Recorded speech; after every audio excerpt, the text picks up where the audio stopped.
Welcome to episode 216 of The Numbers Game. I'm Jace. I'm here with Nick and Marty. How are we, fellas? Going well, Jace. 84 off 300 episodes. I mean, we would be getting juiced up, wouldn't we, about this time? So, feeling good, mate. Nick, how are you, my friend? Yeah, feeling really good. Getting ready to round the year out. It's been a big one.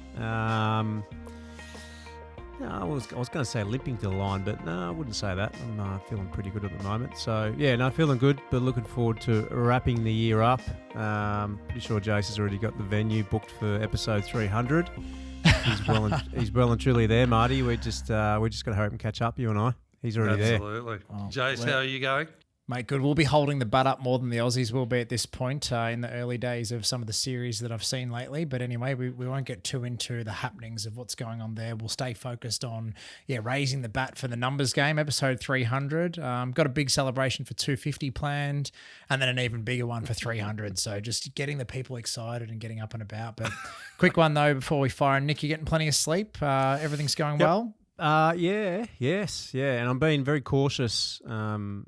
Well, I'm not really being cautious. I'm telling everyone, everyone that asks, but I'm not counting my chickens. But at the moment, lots of sleep. Yeah. I'm sort of averaging 6 hours, which is great. My wife lets me go upstairs and sleep during the night. Rosie, our newborn, wakes up once during the night, and at least doesn't feel the need to bother me with that because there's not much I can really do. So I do a late feed at about 11. Get her down by 12, and then the alarm goes off at 6. So I'm sleeping later than what I was because I'm staying up later, obviously, to do that last feed, but that's all right, just switching things up. Just like clockwork, mate. Fantastic. There's a few variables in there, Marty, but that's what we're doing at the moment, which is good. And, you could probably attest to this, Marty, but the thing I've noticed is because you are always tired, there's no issues getting to sleep.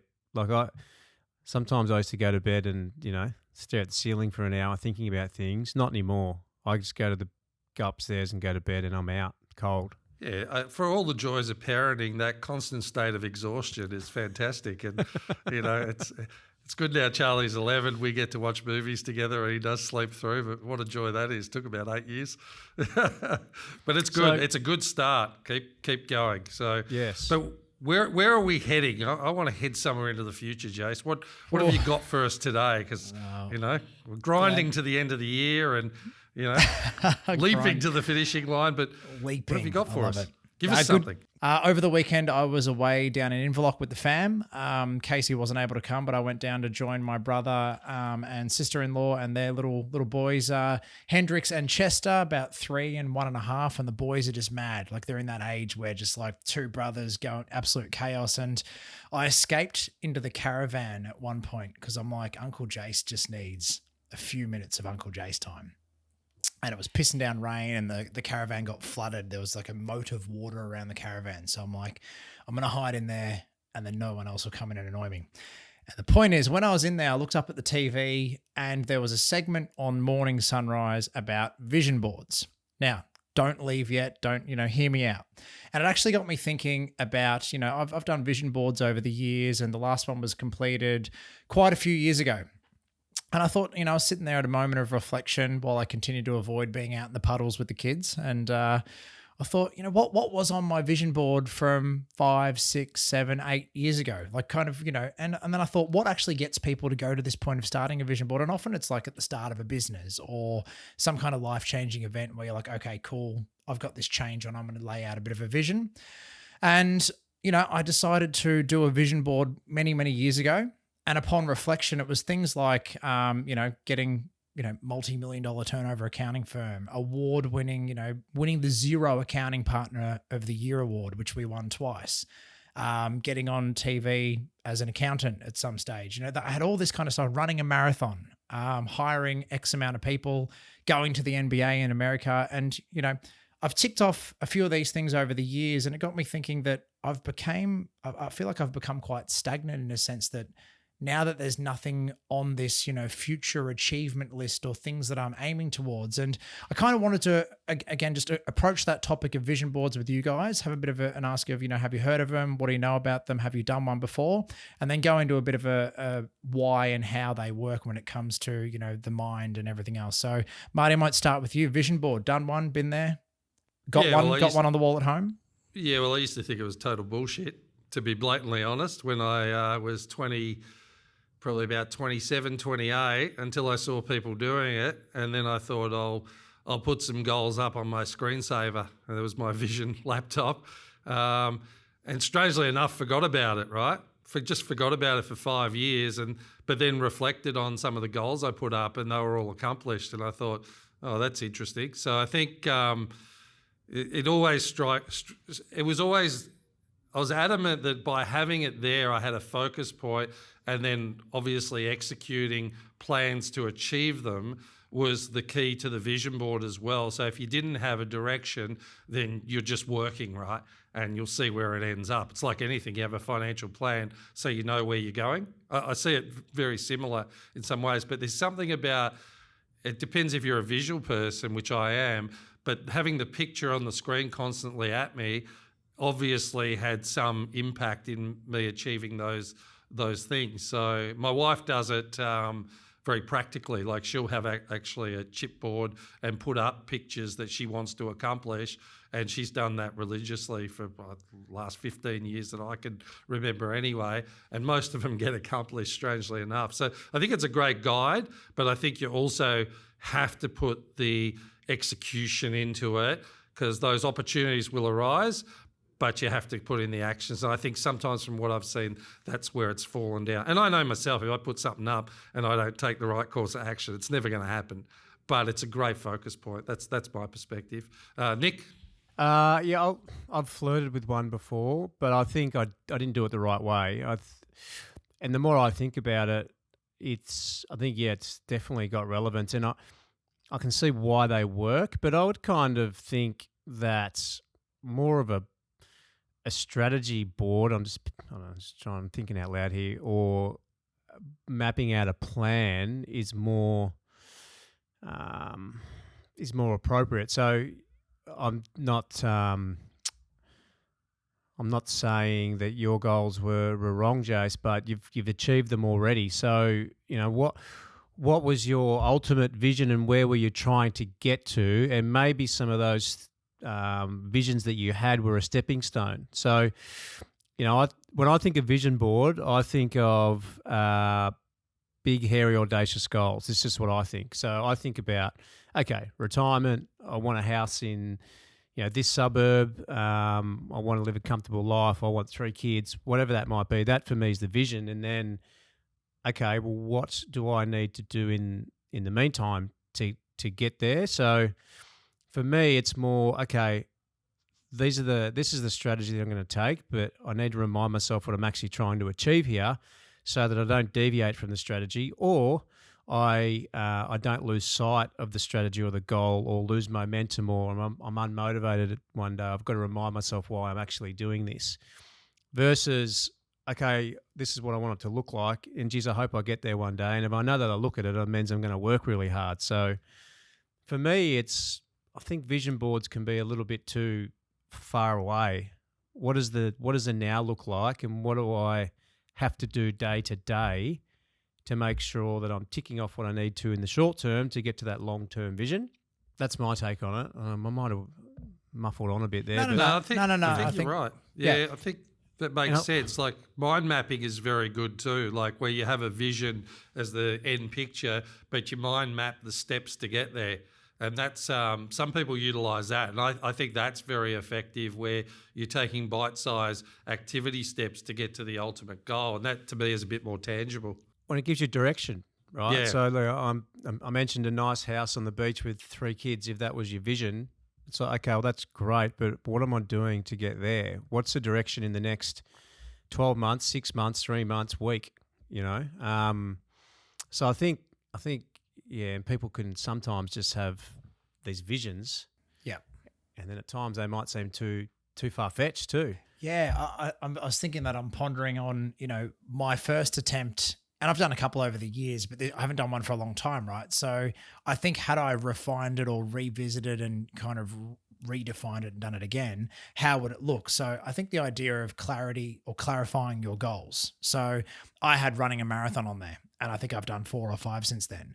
But now the updated vision board, I'd have specific times. Like my first marathon was like a 4:20, and then I'm like, okay, I want a sub 4 marathon. I've done a sub 4 marathon. Now I want a 3:30 marathon. So it'd be getting some more clarity and refinement on not just having the picture on the vision board of, a marathon medal. It's then becomes what are some of the refined details. So all good and well.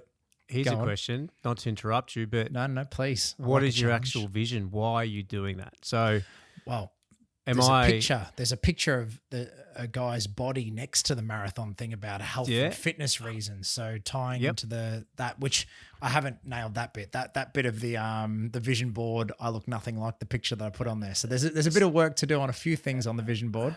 Yeah, but that's perfect. So for me, the vision would be, okay, in my 60s.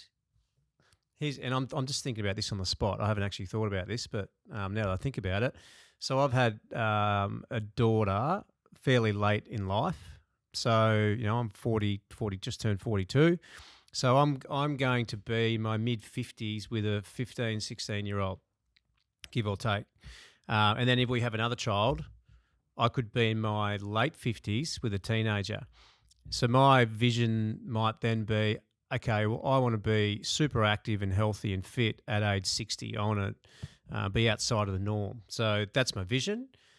What are the goals? Well, I might get there by doing marathons. And my strategy is, I want to be able to complete a half marathon by 2027. And I want to be able to complete a full marathon in this time by 2028. And that's how I'm going to get to the ultimate vision, which is to be super healthy and active at age 60. I don't know. I'm just mucking around here, but I like it because as we kind of break down, the hows, the whys, and how does this work? So that visualization or having that, what you've just talked through, like having that longer term plan of a goal by that age, what do you have to do between now and then to get there?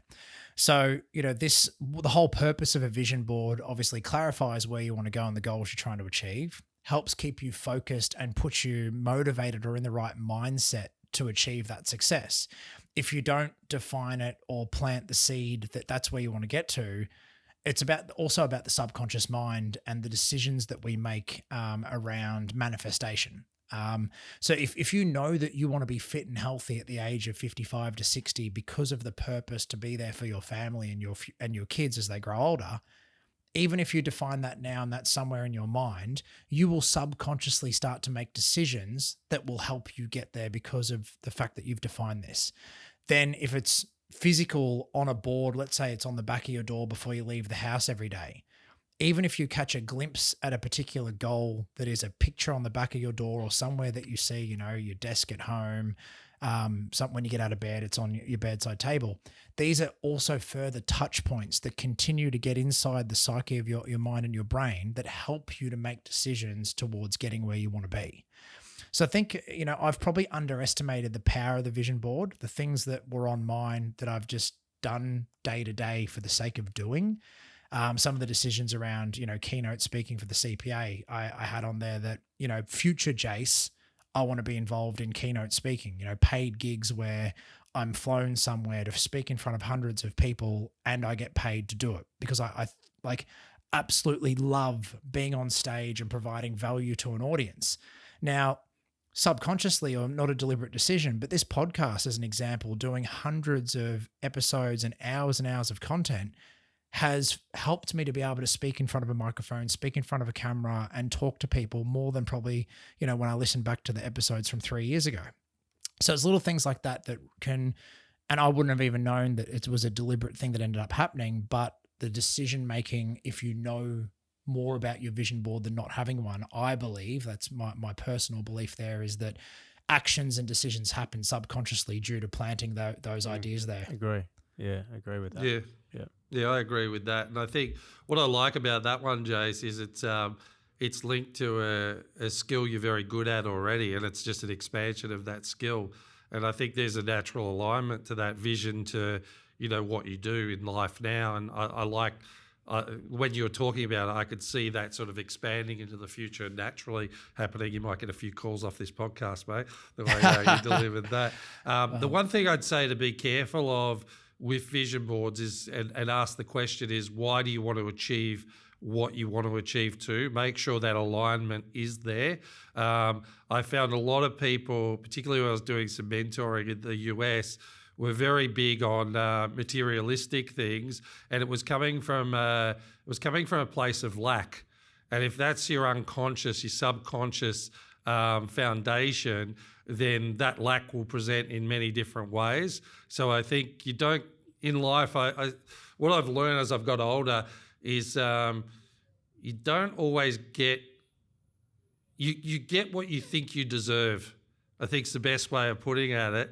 And if at some subliminal level you don't think you deserve that good outcome, it'll find a way to basically dissemble itself. So for me, it was very much about being, present, being in alignment, as Jay spoke about then. But something you can do that's really interesting, if you have a vision for something you want to do, come back to today and say, what are the activities you can do today to feel those good feelings now? So a lot of the times people go, I won't feel good until I achieve that. And there's this whole time of this undeservedness, of not feeling good, not feeling motivated. So you might fight through to a result and get there and go, it wasn't as good as I thought. But if you can actually bring those feelings from that vision into today and do the activities that build towards that, just like Jace was saying about being on the podcast and, he's expressing himself, telling stories, he's displaying that today, then that's really powerful. And that's the thing. So just ask yourself the question as to why you want it. Because for me, it was all about, in my 30s, it was all about I wanted something, like it might be a house, it might be this and that. Totally changed now. It's all about how do I want to be in my day? How do I want to enjoy my day? And there's still goals, but it's much more aligned about enjoying every day, because I guess there's less runway than what I had when I was 30. So it's like, it changes. You still have visions of what you want to accomplish, but for me, the most important thing is having fulfillment in the day. And if I don't have that, that's probably something I need to address consistently. But that changes with age and time as things get more important, in different ways. So yeah, I hope that resonates. 100%. And just to throw it up there or throw it in there, my absolute favorite vision board story, I don't know if you guys know it, you probably do, it's the famous one. Do you know Jim Carrey's vision board story or vision story? No, I don't. So, well, there you go. Just for you, Nick, and maybe a few extra listeners out there who may not have heard it. Jim Carrey's also by far one of my all-time favorite actors. In the early 90s, Nick, Jim Carrey was a struggling actor. Wasn't really getting the gigs that he wanted, wasn't feeling the success that he should have felt, but he's putting in the work and, trying his best to become, this funny actor that he became. And in the early 90s, he wrote himself a check, and he wrote $10 million to be cashed or banked, whatever they do with a check, I don't know these days, to be banked in 1994. So it was early 1990s, $10 million for acting services rendered. And he folded the check up and put it in his pocket, and he carried it with him everywhere. And he kept on working on it. He said from a vision board point of view, he's quite famous for his videos on vision boards. He would print off pictures of himself and stick it on a red carpet, and he'd put his head on other people that were on red carpet photos, and he'd picture himself like, that's going to be me. I'm going to be a successful actor, and it's all going to work out. And then in 1994, he got the call up that he was going to be paid $10 million on the dot for Dumb and Dumber. And that was the start. That was when his vision board finally kind of, became the reality that he'd been working towards, because he put it out there and he was working so hard towards it. So that is my favorite vision board story from Jim Carrey. Yeah, and not to bring out the opposite side to that, but he got all those great things, and it certainly messed with him too. Yeah. Where once he got them, it didn't feel as great as he thought it would feel, and he changed his whole direction in life. Like now he's very esoterical in many different ways, but I suppose he can afford to be too. But don't we all know that though? Like with That's wisdom, right. and I don't want this to come out the wrong way, Jace, but you're sitting here now and you've achieved everything on that vision board. I bet you don't feel like you thought you would feel 5 years ago. Missing the house on the water. That's Well, still though up I've there, ticked everything off, but geez, I thought, Yeah, no. You're right. I think what's the saying that the journey can be, almost better than the destination. well, the journey of how your you get values there. would be different now to what they were when you made that board. So I do look forward to reflecting. So this was just a quick kind of thought of something I saw on the weekend on sunrise morning. So basically, the actions that I'm going to take, and for those out there, if you've thought about a vision board or haven't looked at yours, would be to reflect on what you've achieved. So I do need to kind of, it's coming up to Christmas, New Year's as well, which is often a really good time to just disconnect and unplug from everything. So this is your opportunity to reflect on what you've achieved, but then also put some thought and some attention into what's next. A good thing for a vision board is often to categorize into a few different categories and put down a couple of things in each area. So it might be professional, personal, health, and relationships. Now, I had a couple of things in all of those. I think it's important to basically segregate them out and separate it, because your relationship goal can be very different to what you're doing professionally, and you need to work on both equally to make them as successful as can be. Obviously, visuals that resonate. So if you are going to go to the effort to make a physical board or do a digital vision board, like finding the visuals that you connect with. And then placing the board somewhere you see it. I mean, if you are a digital nomad, it might be your desktop. If you do prefer the physical, tangible things, as I said, the back of the door before you leave, the bedside table, somewhere in the bathroom. But that's my tips for over the Chrissy New Year break. If you're thinking, look, it'd be good just to reflect and refine the vision board. And let us know. I mean, I'd love to hear from you if you're in touch with any of us guys and can share your story. I'd love to hear it. But thank you for listening today. And Marty or Nick, anything that you want to add for your potential new vision boards? I'll just say, if you're going to do it, look at it every day and be inspired in the actions today. Like, feel the feelings today. Don't get to a point where you achieve the vision and feel like I've got to create another vision because that didn't feel as good as I thought. And then you've 5 years down the track or 6 years down the track. So I'd say very, very present. Definitely have something to focus on that motivates and stimulates visually, and then and take all the attributes of that and bring them into actions today. So feel good every day, and I guarantee you'll get there even quicker again. So that's from my perspective. I really struggle with long-term goals and visions and whatnot. And I don't know why, but I just do. And I think the underlying reason I do is because things change so quick. And, we've just been talking about how much our values change. So, I know that my vision board 10 years ago would have been irrelevant now. So I kind of think, and this is not to downplay vision boards, I actually like them, but I think for me, what I might do next year is focus on one or two things only. So I don't know what my vision is in 20 years because it's probably going to change 3 times over the next 5 years. But what's the one thing that I think I need to achieve next year to get me closer to what that utopia could be, whatever it is? And I think for me, I might just do that, and I might try and create a vision of what I want to do next year, and probably only going to be one or two things, and get a little bit more micro on that. Done. That's for me anyway.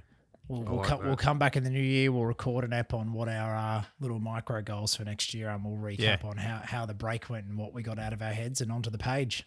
Might set up a vision day, just every day. Just get a numbers game vision board going as well. Let's get them. Yeah, we'll have a lunch, a few beers, another reason to get out and about.